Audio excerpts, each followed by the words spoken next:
नमस्कार साथियों, बम बम बोले। आप सभी का मणि स्टूडियो चरण में हार्दिक स्वागत है।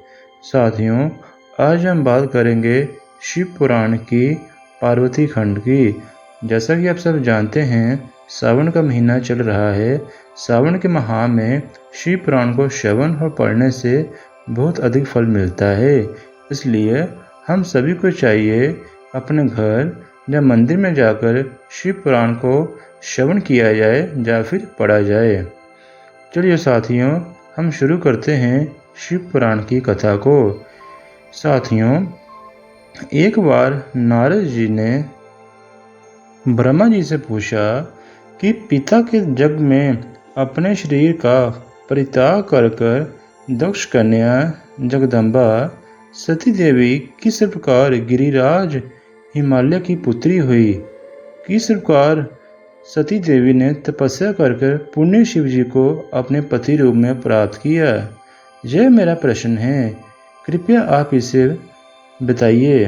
ब्रह्मा जी ने कहा, नारद, तुम पहले पार्वती माता के जन्म, विवाह, अन्य भक्तिवर्धक पवन चरित्र को सुनो। मुनिश्रेष्ठ, उत्तर दिशा में पर्वतों का राजा हेमवान नामक महान पर्वत, जो महान तेजस्वी और समृद्धिशाली था, उसके दो रूप प्रसिद्ध थे, एक संतावर, दूसरा जंगम। अब मैं आपको वे दोनों रूप अच्छे से बताऊंगा। हे नारद, आप इसे श्रवण करो। ब्रह्मा जी कहते हैं कि उनका संतावर रूप रामणीय था।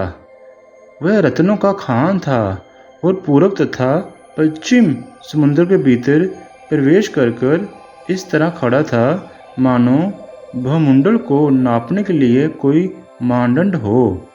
वे नाना प्रकार के वृक्ष से व्यापक था। अनेक शिखरों के कारण विचित्र शोभा से संपन्न दिखाई देता था।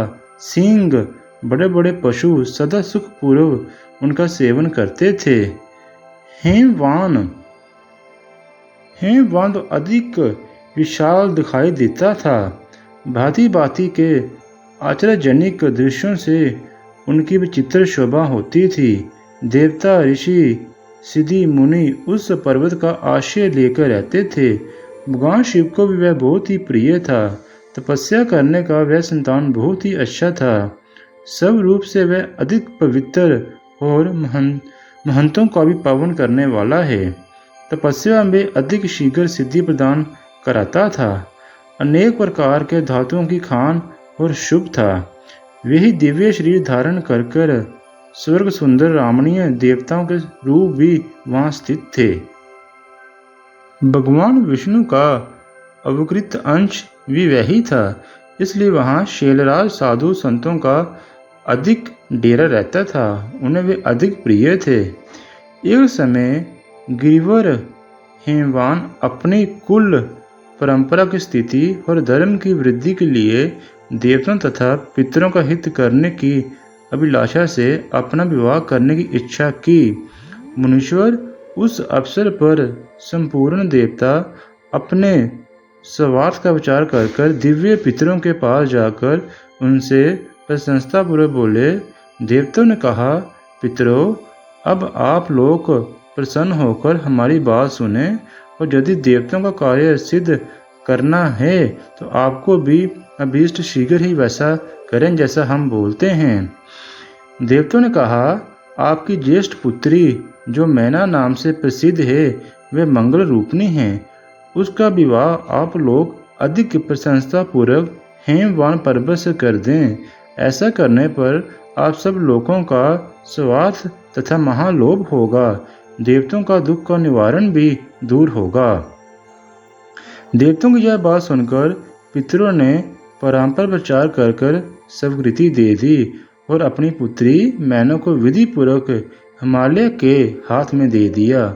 उस परम मंगलाय विवाह में बड़ा उत्सव मनाया गया। मुनीश्वर नारद, मैना के साथ हिमालय के शुभ विवाह का यह सुखद प्रसंग मैंने तुमसे प्रशंसा पूर्वक कहा है। अब और क्या सुनना चाहते हो?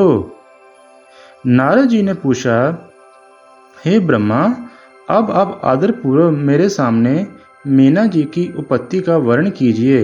उसे किस प्रकार शाप प्राप्त हुआ था, ये कहिए और मेरे संदेह का निवारण कीजिए। ब्रह्मा जी बोले, मुनो, मैंने अपने दक्ष नामक जिस पुत्र की पहले चर्चा की थी, उनके 60 कन्या हुई थी, जो सृष्टि के उत्पत्ति में कारण बनी। नारद, दक्ष ने कश्यप आदि श्रेष्ठ मुनियों के साथ उनका विवाह किया था। ये सब बता तो मैंने तुम्हें पहले बताया ही है। अब प्रस्तुत विषय को सुनो। उन कन्या में एक सवेदा नामक कन्या थी, जिसका विवाह उन्होंने पितरों के साथ किया। सवेदा की 3 पुत्रियां थीं, जो सौभाग्यशाली तथा धर्म की मूर्ति थी। उसमें ज्येष्ठ यानी कि बड़ी पुत्री का नाम मीना था। मंजली धन्या के नाम से प्रसिद्ध थी। सबसे छोटी कन्या का नाम कलावती था। ये सारी कन्या पितरों के मानसी पुत्रियां थीं, उनके मन से प्रकट हुई थी। इनका जन्म किसी माता के गर्भ से नहीं हुआ था। ये सभी जग माताएं वंदनीय थी, उत्तम अब्दि शोभित रहती थी। सबकी सब परम जोगनीय, ज्ञान निधि तथा तीनों लोकों में सर्वत्र जानने वाली थी। मुनीश्वर, एक समय ये तीनों बाहें भगवान विष्णु के निवास स्थान श्वेतद्वीप में उनका दर्शन करने के लिए गई। भगवान विष्णु को प्रणाम और भक्तिपूर्वक उनकी स्तुति करके वे उन्हीं की आज्ञा से वहां ठहर गई। उस समय वहां संतों का बड़ा भारी समाज एकत्रित हुआ था। मुनो, उसी अवसर पर मेरे पुत्र सनकादि सिद्धगण भी वहां गए। श्री हरि की स्तुति वंदना कर कर उनकी आज्ञा से वहां ठहर गए। सनकादिक मुनि देवताओं के आदि पुरुष संपूर्ण लोकों में वंदित हैं। वे जब वहां आकर खड़े हुए, उस समय श्वेतद्वीप के सब लोग उन्हें देख प्रणाम करते हुए उठ खड़े हो गए, परंतु ये तीनों बहनें उन्हें देखकर वहां नहीं उठी, जिससे सनकादिक ऋषि को बड़ा दुख लगा और उन्हें अपने आप में अपमान महसूस हुआ और क्रोध में आकर उन्होंने उन्हें श्राप दे दिया। उन्होंने बोला कि तुम स्वर्ग से दूर होकर नर नारी बनने का श्राप दे दिया। फिर उनके प्रार्थना करने पर वे सनकादिक ऋषि प्रसन्न हो गए और बोले। सुनीत कुमार ने कहा, पितरों की तीनों कन्याओं, तुम प्रसन्नचित होकर मेरी बात सुनो। यह तुम्हारे शोक का नाश करने वाली और सदा ही तुम्हें सुख देने वाली है। तुमसे जो श्रेष्ठ, जो बड़ी है, वे भगवान विष्णु की अश्वभूत हिमालय गिरी की पत्नी होगी।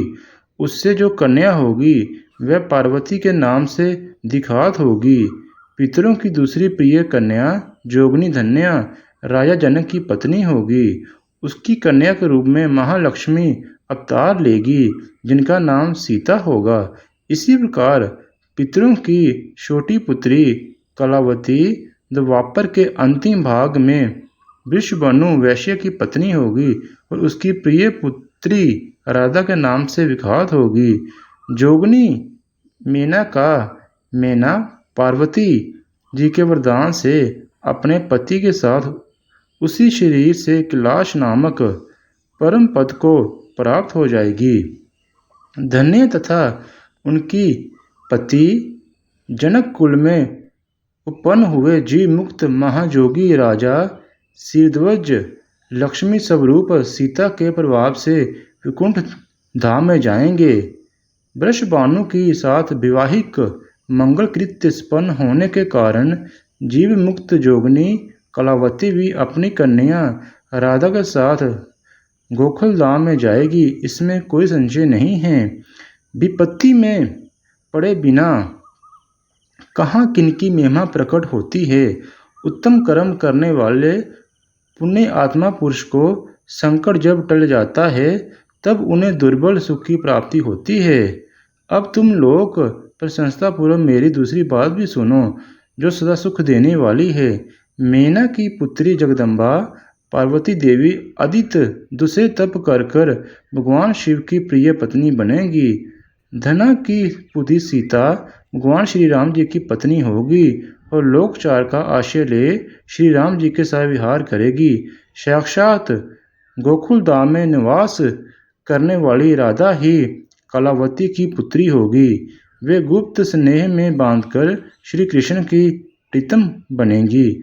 ब्रह्मा जी कहते हैं, नारद, इस प्रकार शाप के ब्याह से दुर्बल वरदान देके सबके द्वारा प्रसन्नचित भगवान सुनत कुमार जी मुनि भाइयों सहित वहाँ अंतर्धीन हो गए। तात पितरों की मानसी पुत्री वे तीनों बहनें इस प्रकार शाप मुक्त होकर सुख पाकर तुरंत अपने घर को चली गई।